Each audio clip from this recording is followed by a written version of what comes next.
Hello everyone, welcome to my channel. My name is Ari, and today we're going to have some more stories about our toxic life. But before we start, it would be so much appreciated if you would subscribe to my channel, like the video, if you enjoy it, and maybe leave a comment down below. These simple clicks would mean a lot to the future of this channel and really reward the effort that I put in every day.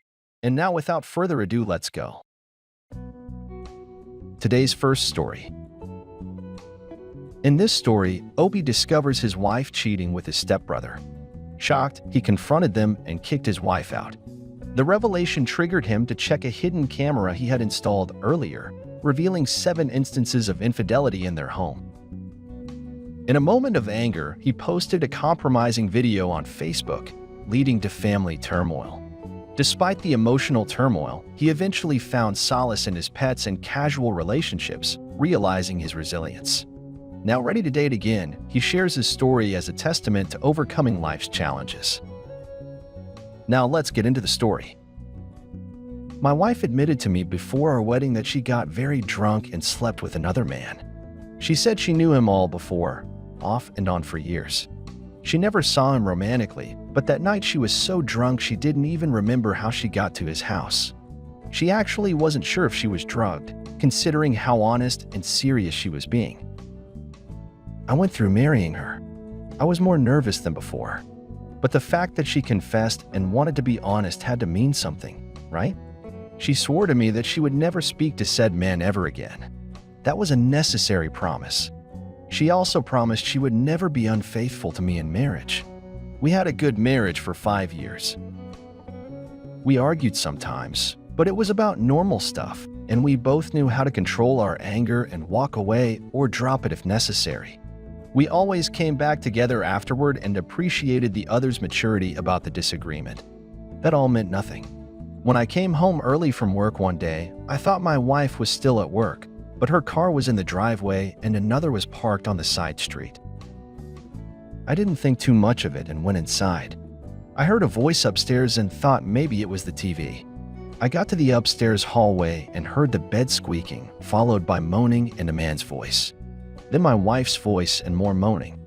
I couldn't believe what I was hearing. It felt like my soul was floating above my body because I couldn't allow myself to register what was happening. It was my worst nightmare. I pushed the door open a little and saw my wife was doing my stepbrother. All the air left my lungs. I know I looked mortified, but my face couldn't have been as disturbed as theirs. When they saw me watching them, they leaped up, but it was happening in slow motion to me. I remembered at this moment that I put a hidden camera in our bedroom 2 years ago. It was plugged in and set to record during the times I wasn't home. The camera would upload these videos onto my desktop through Wi-Fi. I hadn't even looked in the videos folder since I installed it because I never felt the need to.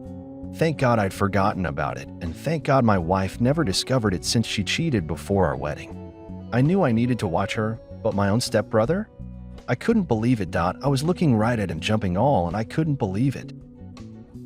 We were never close, but I didn't think my wife and him ever had a chance to grow a relationship. I was wrong. Dead wrong. How many times had this happened? Was our bedroom the only place they did close? My stepbrother still lived with my father and stepmom, so I'm sure they didn't go there. So it was at this point that I started screaming. I screamed for him to get out, which he did very quickly.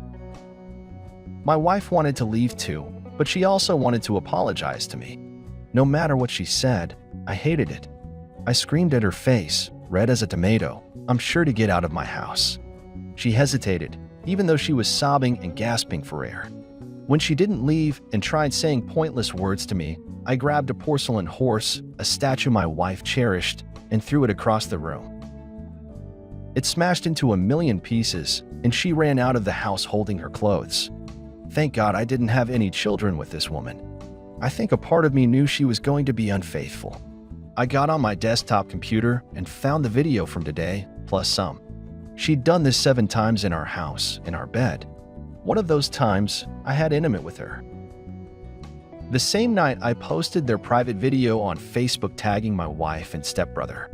All of our family freaked out. They couldn't believe how uncensored the video was and that my wife and stepbrother would stoop so low. My dad called me. He was crying.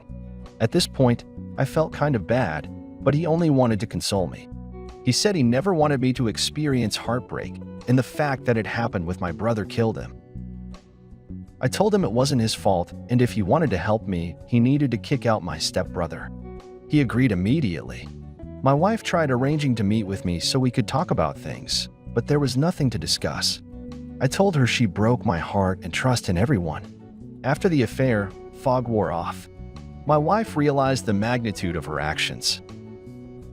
She didn't try to get anything from me in the divorce, and she accepted the fault and karma that followed.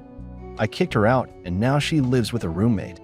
I'm happy to report that I still have a great job and a place to live. I got a dog and a bearded dragon. When all of this first happened, I was pretty messed up emotionally and slept around with some women. I think I'm ready to get back into the dating scene, but I wanted to share my story first. I survived the worst moment in my life and recovered from the pain. Blaming myself and wondering why, I realized that I am all I need. But the company of my pets and other women helped. Anyone can get through anything because as humans, we wouldn't have to endure anything we couldn't handle. Today's second story. In this story, a 12-year marriage unraveled when a wife cheated with the delivery guy. Obi discovered the affair through the wife's sister, confronted the delivery guy, and played a prank about HIV to get a confession. Amid a chaotic separation, the wife lost support from both her sister and the delivery guy. He was amused at the situation, eventually reconnected with the sister and reflected on his failed marriage, relieved they never had children together. Now let's get into the story. Wife 36 and I 40 had been together for 12 years. It was a long relationship that started when she was pretty young, and we watched each other grow. I thought she was becoming a beautiful and smart woman, but I was wrong. She was becoming the perfect con artist that had a foolish husband who trusted her blindly. She went to work every day, and I never questioned her faithfulness. She started doing her hair really well, but that was the only change I noticed before her sister called me. She said felt really bad for betraying her sister's trust, but she couldn't just stand by while I was cheated on. My heart stopped and I fell to the floor. I wasn't trying to be so dramatic. I really lost control of myself. I asked how she knew, and she said my wife told her she was conflicted about starting her steamy relationship with the delivery guy she saw every day. She was in charge of meeting him in the receiving office to sign for packages on behalf of the business, and they took the chance to lock the door and have some fun with each other. I muted the phone to throw up in the kitchen sink. I was so glad she was telling me, but part of me hoped it was a bad dream. What's even crazier is that my wife had his phone number programmed in her phone as Lisa. I thanked her for telling me.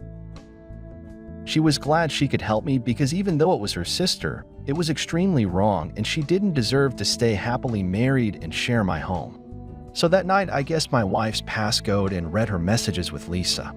It was bad, but if her sister didn't tell on her, I wouldn't know there was intimate for sure. I had to get a confession, so I called him. He answered groggily and didn't say a word while I explained who I was. I begged him not to hang up and insisted I was calling man to man because I needed to tell him something important. I said even though I couldn't prove it, I had suspicion that he was sleeping with my wife while they were each working. He said no several times. I said that was fine, but it was better safe than sorry that I shared the information I had with him. I told him my wife was HIV positive and I recently found that I was too. He was quiet for a few seconds, but while I said he should get checked out, he started losing his mind. He started repeatedly saying, "Oh my God." It was all he could say, and his voice started to crack. I asked if he used protection with my wife, and he said he didn't. That was the confession I needed. I apologized to him while he freaked out. He was crying before I finally told him I was just kidding. I just had to get him to confess to the affair. Then I hung up and picked up the mattress to roll my wife off of it. She woke up mad and confused. She asked what the hell was happening, and I told her she had to get out. Obviously, it was not easy for me to get her out of the house. Even after I played the recorded admission from AP, she was stubborn and said she lived in the house. I told her she only lived here while I accepted her as my wife, and she was not that to me anymore. She was very dramatic and called the police. They mostly operated as mediators and couldn't really say who should be the one to leave, since we were both residents of the home, but one of the cops did ask her if she could stay with AP. I loved that he threw that option out there, because when she called AP, he told her he couldn't see her again. Being told he had HIV terrified him, and he didn't want to have intimate with anyone for a while, especially not her. I laughed. It was awesome. She told the cop she couldn't stay with him, and out of pity, I volunteered to stay at my uncle's house until the divorce was final. It gave her time to pack without being able to talk to me and make arrangements for where she was going to live. She hated her sister because she assumed I must have been tipped off to check her messages. Too bad her sister was the only one there for her when she needed a place to stay. They were smushed together, and my sister-in-law handled it with grace and generosity. She wasn't bitter towards her sister. She only wanted to support her to get her back on her feet while she got her way of thinking straightened out. I was starting to think I married the wrong sister. My ex was eventually out of both of our lives, and I got my house back. I may or may not have connected with her sister for fun and to talk about updates in our lives. I'm relieved that this word deal is over, but it will take me longer to cope with how much time I spent with her only for her to cheat on me with a stranger. I'm glad we never had children together.